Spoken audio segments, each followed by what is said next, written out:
Γεια σας φίλες και φίλοι, είμαι ο Παύλος του Kiloglu και αυτά είναι τα tutorials. Στο σημερινό δεύτερο μάθημα θα δούμε πώς μπορούμε να δημιουργήσουμε μια μικρή εφαρμογή ζωγραφικής. Πάτε λοιπόν στην ιστοσελίδα του App Inventor, συνδεθείτε με το λογαριασμό της Google και πάμε να δημιουργήσουμε ένα νέο project. Θα πατήσουμε το πλήκτρο Start New Project, θα το ονομάσουμε Paint και είμαστε έτοιμοι να ξεκινήσουμε. Στη σημερινή εφαρμογή μας θα χρειαστούμε ένα αντικείμενο το οποίο ονομάζεται Canvas και όπως προδίδει και το όνομά του, το χρησιμοποιούμε όταν θέλουμε να ζωγραφίσουμε πάνω στην οθόνη.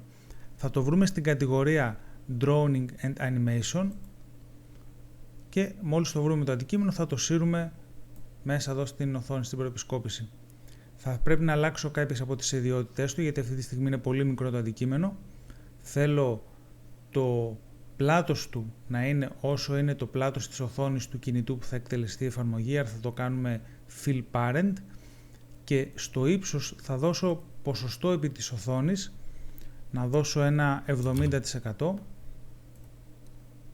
και να το μεταονομάσω κιόλας, αντί να το πω Canvas 1 να το πω My Canvas. Επί της ευκαιρίας να αλλάξω και το τίτλο της εφαρμογής από Screen 1 εδώ κάτω στο title να το ονομάσω Paint. Αλλάζουμε λοιπόν και την ιδιότητα του τίτλου. Θα χρειαστούμε επίσης κάποια κουμπιά με τα οποία θα μπορούμε να αλλάζουμε το χρώμα του πινέλου καθώς και κάποια βοηθητικά κουμπιά για να μπορέσουμε να καθαρίσουμε το σχέδιό μας ή να πάρουμε μια φωτογραφία.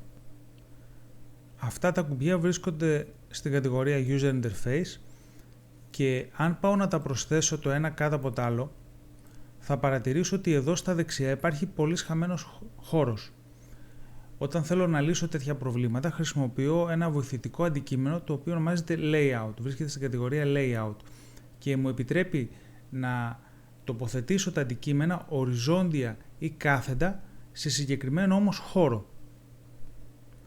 Ας σβήσω αυτά τα δύο κουμπιά που έχω δημιουργήσει, να μην μας μπερδεύουν και να πάω στην κατηγορία Layout, να βρω το αντικείμενο Horizontal Arrangement, δηλαδή τοποθέτηση των αντικειμένων σε χώρο οριζόντιο, να το σύρω εδώ κάτω ακριβώς από το Canvas και μέσα τώρα εδώ θέλω να τοποθετήσω τα κουμπιά. Παρατηρώ επίσης ότι υπάρχει και το Vertical Arrangement όταν θέλω να τα τοποθετήσω κάθετα ή το Table όταν θέλω να τα τοποθετήσω σε μορφή πίνακα. Αυτά θα τα χρησιμοποιήσουμε σε επόμενη εφαρμογή. Θα μεταονομάσω το αντικείμενο σε χρώματα, διότι εδώ θα βάλω τα κουμπιά με τα χρώματα και θέλω επίσης το πλάτος του να γίνει Fill Parent, ούτως ώστε να πιάνει όλο το πλάτος της οθόνης και το ύψος του να του δώσω ένα ποσοστό 15% ή μάλλον το κάνω 10%. Θυμάστε έχω βάλει 70% το Canvas, θα βάλω 10% αυτή τη σειρά εργαλείων και 10% την από κάτω σειρά εργαλείων και μου μένει και ένα 10% για τον τίτλο. Πατάω λοιπόν το OK και έχω την περιοχή μου έτοιμη. Θα τοποθετήσω τώρα 3 κουμπιά μέσα στο αντικείμενο χρώματα, στο Layout χρώματα, οπότε από την κατηγορία User Interface θα βρω εδώ την επιλογή Button και θα σύρω 3 κουμπιά, το ένα δίπλα στο άλλο. Βλέπετε τοποθετούνται πλέον όχι το ένα κάτω από το άλλο, αλλά το ένα δίπλα στο άλλο. Θα τα μεταονομάσω κιόλας.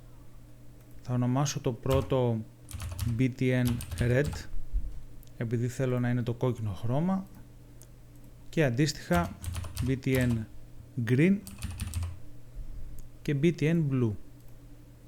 Αλλάζω δηλαδή το όνομα των αντικειμένων για να ξέρω ακριβώς μετά στον προγραμματισμό τι είναι το καθένα. Θέλω επίσης να αλλάξω και τις ιδιότητές του.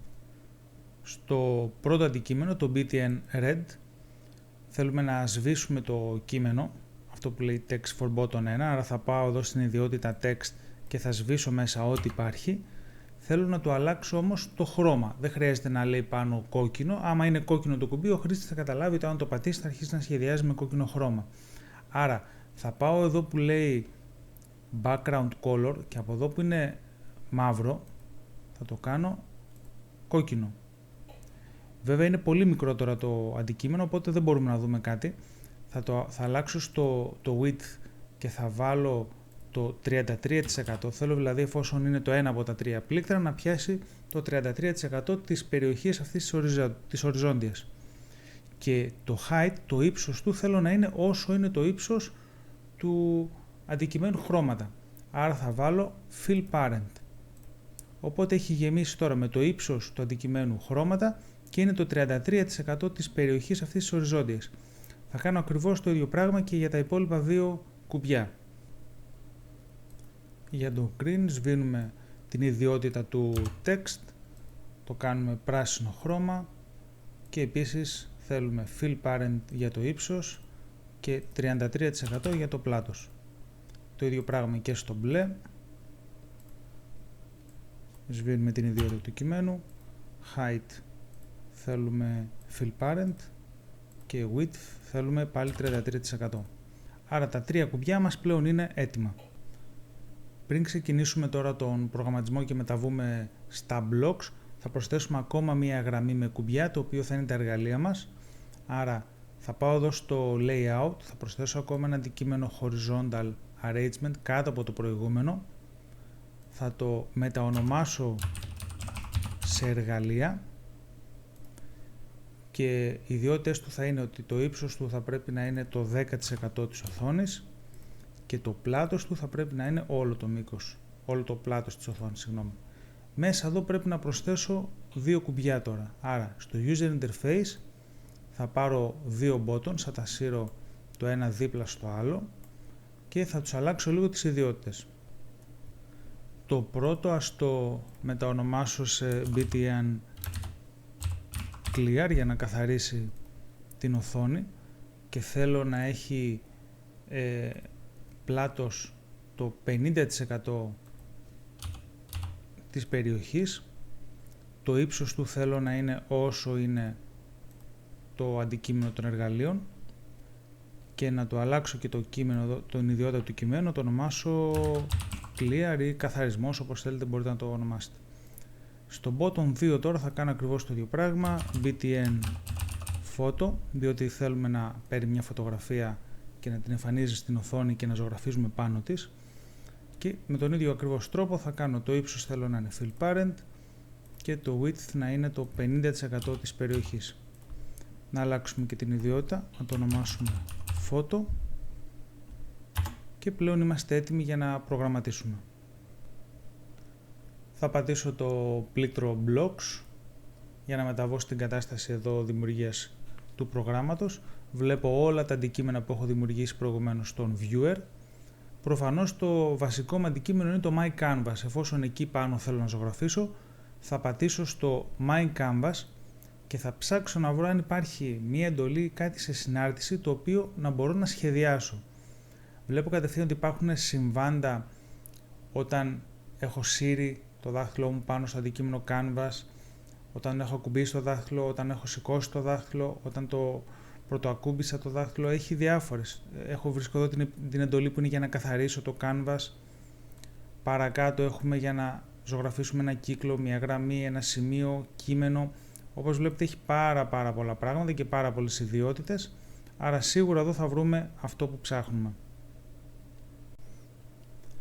Το συμβάν που φαίνεται πιο λογικό να χρησιμοποιήσουμε είναι το dragged, δηλαδή όταν σέρνουμε το δάχτυλο πάνω στην οθόνη.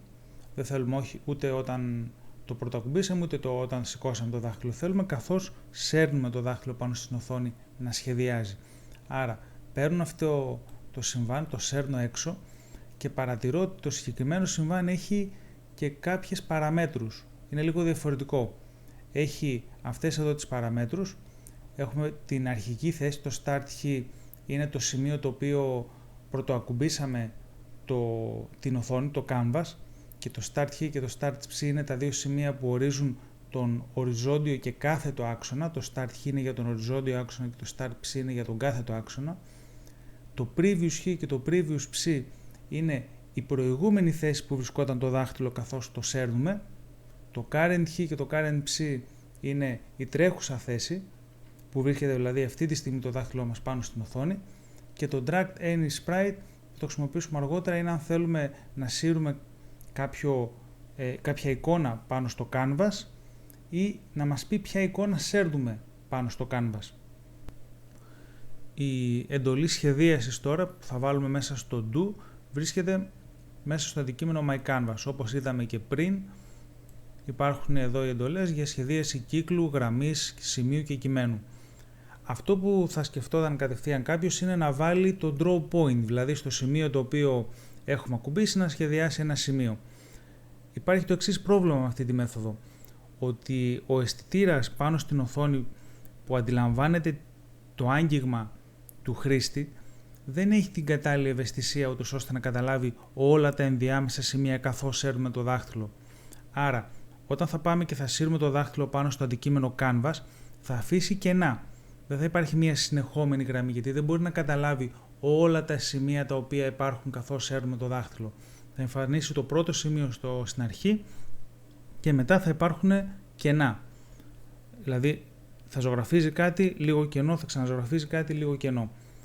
Ο εύκολος τρόπος να το καταπολεμήσουμε αυτό είναι αντί να δημιουργήσουμε σημεία, να δημιουργήσουμε γραμμές.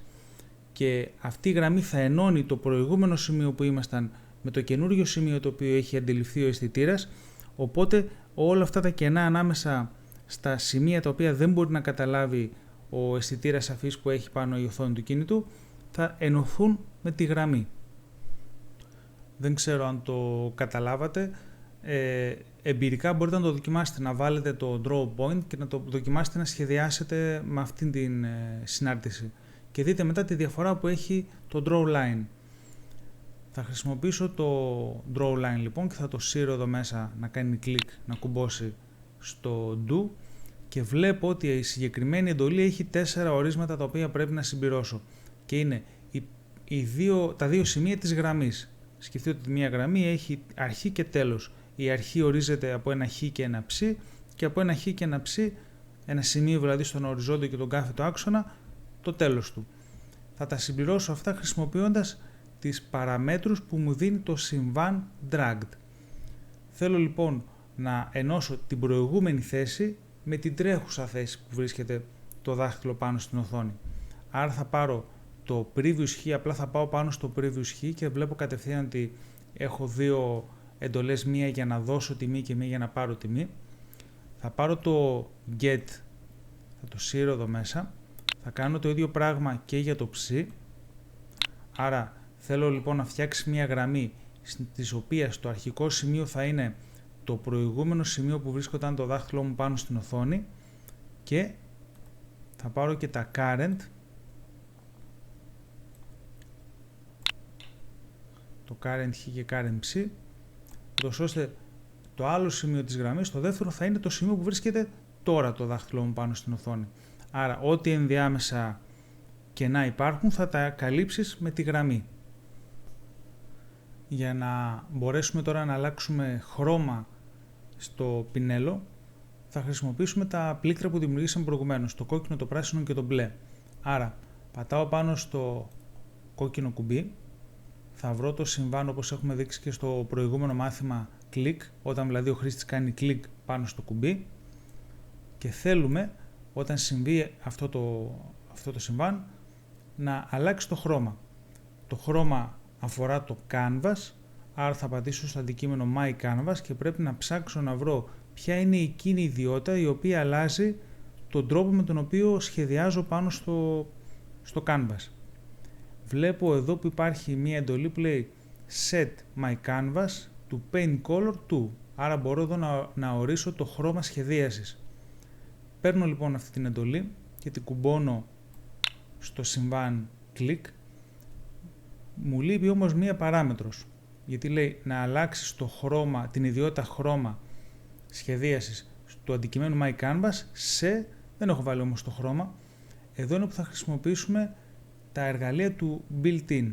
Όπως βλέπετε είναι χωρισμένα σε υποκατηγορίες. Εγώ θα χρησιμοποιήσω προφανώς αυτό που λέει colors και θα βρω εκείνο το πλακίδιο που είναι το χρώμα που με αφορά. Εφόσον είναι κόκκινο το κουμπί, θα πάρω το πλακίδιο με το κόκκινο χρώμα. Οπότε έχω τελειώσει και με τον προγραμματισμό του κουμπιού για το κόκκινο χρώμα. Πρέπει τώρα να κάνω ακριβώς την ίδια εργασία και για τα υπόλοιπα δύο κουμπιά.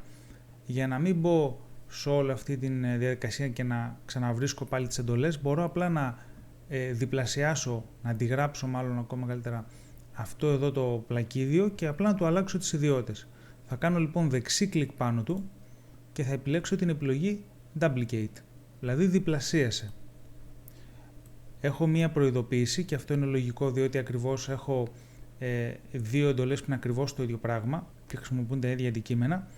Μπορώ όμως να αλλάξω τις παραμέτρους. Άρα εδώ που λέει When Button Red θα πατήσω το drop down list και θα βάλω το green. Και η εντολή θέλω να είναι ακριβώς η ίδια, μόνο που πλέον δεν θέλω το κόκκινο χρώμα, θέλω το πράσινο χρώμα. Μπορώ να πατήσω πάνω στο κόκκινο, να μου βγει ο επιλογέας χρωμάτων και να επιλέξω το χρώμα με το οποίο θέλω να σχεδιάζω. Θα κάνω ακριβώς το ίδιο πράγμα και για το μπλε χρώμα. Θα αλλάξω λοιπόν εδώ σε button blue και θα επιλέξω ένα μπλε χρώμα σχεδίασης. Μου λείπουν ακόμα δύο πλήκτρα να προγραμματίσω, δύο κουμπιά. Θα κάνω λίγο χώρο, θα τα φέρω αυτά λίγο στα αριστερά, ούτως ώστε να έχω περισσότερο χώρο και να μπορέσω να τα βάλω όλα στην ίδια οθόνη. Θα πατήσω λοιπόν το button clear, το οποίο θέλω να καθαρίζει το canvas, ό,τι έχω σχεδιάσει να το καθαρίζει, χρησιμοποιώντας πάλι το συμβάν όταν πατηθεί το κουμπί button clear, και χρειάζομαι τώρα την εντολή καθαρισμού. Εφόσον αναφέρομαι στο αντικείμενο canvas, άρα θα πατήσω στο my canvas και θα ψάξω να βρω την εντολή η οποία καθαρίζει, και είναι εδώ πέρα πρώτη που λέει mycanvas.clear. Παίρνω λοιπόν την εντολή και την κουμπώνω και στο συμβάν button clear. Άρα έχουμε τελειώσει και με αυτό το κουμπί. Σε αυτό το σημείο η εφαρμογή μας είναι σχεδόν έτοιμη, δηλαδή μπορείτε να πάτε εδώ στο μενού Connect και με το AI Companion, όπως δείξαμε στο προηγούμενο μάθημα, να συνδέσετε τη συσκευή σας με το App Inventor και να δείτε την εφαρμογή να τρέχει. Θα μπορείτε δηλαδή να σχεδιάσετε πάνω στην οθόνη και να καθαρίσετε την οθόνη. Μας μένει μόνο ένα ακόμα κουμπί, το Photo, στο οποίο θέλουμε να πάρουμε μια φωτογραφία με το κινητό και να σχεδιάσουμε πάνω της. Είναι λίγο πιο δύσκολο από τα προηγούμενα κουμπιά. Πάμε να δούμε πώς θα το κάνουμε. Για να μπορέσει η εφαρμογή μας να βγάλει φωτογραφίες, χρειαζόμαστε ένα αντικείμενο που δεν έχουμε προσθέσει ακόμα. Θα πάμε λοιπόν στο Designer και από την κατηγορία Media θα πάρετε το αντικείμενο που ονομάζεται κάμερα και είναι το αντικείμενο το οποίο χειρίζεται την κάμερα της συσκευής μας. Θα το σύρουμε μέσα εδώ στο Viewer. Όπως είχαμε δείξει στο προηγούμενο μάθημα, είναι αντικείμενο το οποίο είναι non-visible, δεν το βλέπω δηλαδή τη στιγμή που τρέχει η εφαρμογή μου, υπάρχει όμως σαν κομμάτι της εφαρμογής μου. Είναι αυτό εδώ που ονομάζεται κάμερα. Εμένα επειδή δεν μου αρέσει το κάμερα 1 θα το ονομάσω My Camera. Και τώρα που έχω το αντικείμενο, πλέον έχω και τα εργαλεία για να μπορέσω να βγάλω φωτογραφία και να τη χειριστώ. Άρα μεταβαίνω πάλι στην κατάσταση Blocks, εδώ που προγραμματίζω, και βλέπω ότι έχει ήδη εισαχθεί το αντικείμενο My Camera. Πάμε να δούμε πώς θα το προγραμματίσουμε. Θέλω ο χρήστης να βγάλει φωτογραφία όταν πατήσει το κουμπί Photo. Άρα πατάμε εδώ στο αντικείμενο Photo, παίρνουμε το συμβάν Click και το σέρνουμε εδώ έξω όπως έχουμε κάνει με όλα τα προηγούμενα. Θέλουμε τώρα στο Do να βάλουμε την εντολή που βγάζει φωτογραφία. Το αντικείμενο που βγάζει φωτογραφία είναι το My Camera, άρα θα πατήσω στο My Camera και θα ψάξω να βρω ποια είναι αυτή η εντολή. Έχει 5 εντολές όλες και όλες, βλέπω κατευθείαν ότι η δεύτερη εντολή είναι η Take Picture. Θα σύρω λοιπόν την εντολή εδώ, θα την κουμπώσω, άρα μόλις ο χρήστης πατήσει το κουμπί Photo, τότε η εφαρμογή μου θα σταματήσει να λειτουργεί προσωρινά, θα ανοίξει η εφαρμογή της συσκευής που βγάζει φωτογραφίες και θα βγάλει μία φωτογραφία. Θέλω τώρα όταν τελειώσει η εφαρμογή που βγάζει φωτογραφίες στη συσκευή να πάρω αυτή την εικόνα και να τη βάλω μέσα στο canvas για να μπορέσω να ζωγραφίσω πάνω σε αυτή την εικόνα και όχι σε ένα άσπρο canvas. Το πρόβλημα είναι ότι δεν ξέρω πότε θα τελειώσει η εφαρμογή που βγάζει φωτογραφίες. Μπορεί ο χρήστης να κάνει 30 δευτερόλεπτα, μπορεί να κάνει και 2 λεπτά. Πρέπει λοιπόν να έχουμε ένα συμβάν που να μας λέει ότι τελείωσα από το να βγάλω φωτογραφία. Το συμβάν αυτό υπάρχει στο αντικείμενο My Camera και είναι αυτό εδώ το μοναδικό συμβάν που έχει το αντικείμενο που λέει when my camera after picture. Δηλαδή, όταν έχω τελειώσει με τη διαδικασία το να πάρω τη φωτογραφία, τότε εκτέλεσε τις συγκεκριμένες εντολές. Παίρνω λοιπόν αυτό το συμβάν και βλέπω ότι υπάρχει και μια παράμετρος image. Και σε αυτή η παράμετρος image είναι η εικόνα που πήρα από την εφαρμογή που έβγαλα φωτογραφία. Το μόνο που χρειάζομαι τώρα είναι εκείνη η εντολή η οποία αλλάζει την εικόνα στο canvas. Άρα θα πάω στο αντικείμενο My Canvas και θα ψάξω να βρω ποια είναι αυτή η εντολή η οποία αλλάζει την εικόνα. Ψάχνοντας θα δω εδώ πέρα ότι υπάρχει μία εντολή που αλλάζει το χρώμα του φόντου και από κάτω ακριβώς υπάρχει μία εντολή η οποία αλλάζει την εικόνα. Set my canvas background image. Άρα θα πάρω αυτήν εδώ την εντολή, θα την κουμπώσω στο συμβάν after picture και λείπει η παράμετρος της εικόνας, δηλαδή ποια εικόνα θέλω να αλλάξει για φόντο. Την έχω εδώ από την παράμετρο, θα πάρω το get image και θα το κουμπώσω σε αυτό το σημείο. Οπότε πλέον μπορώ να βγάλω μια φωτογραφία με την εφαρμογή μου, αυτή η φωτογραφία να γίνει η φωτογραφία του canvas και πάνω της να μπορέσω να σχεδιάσω. Σε αυτό το σημείο έχει τελειώσει η εφαρμογή μας, ελπίζω να σας άρεσε, μπορείτε να τη δοκιμάσετε στη συσκευή σας. Είπαμε αρκετά πράγματα για δεύτερο project. Αν κάπου έχετε μπερδευτεί, εγώ θα αποθηκεύσω αυτό το project, θα το βάλω σαν σύνδεσμο στα σχόλια κάτω στο βίντεο και μπορείτε στη συνέχεια να πατήσετε projects, import project for my computer και να έχετε στην οθόνη σας αυτό που έχω και εγώ τώρα μπροστά μου. Οπότε να λύσετε τυχόν απορίες και να μπορείτε να είστε έτοιμοι για το επόμενο μάθημα. Μέχρι την επόμενη φορά που θα τα ξαναπούμε, να περνάτε καλά και μη σταματάτε ποτέ να δημιουργείτε. Γεια σας.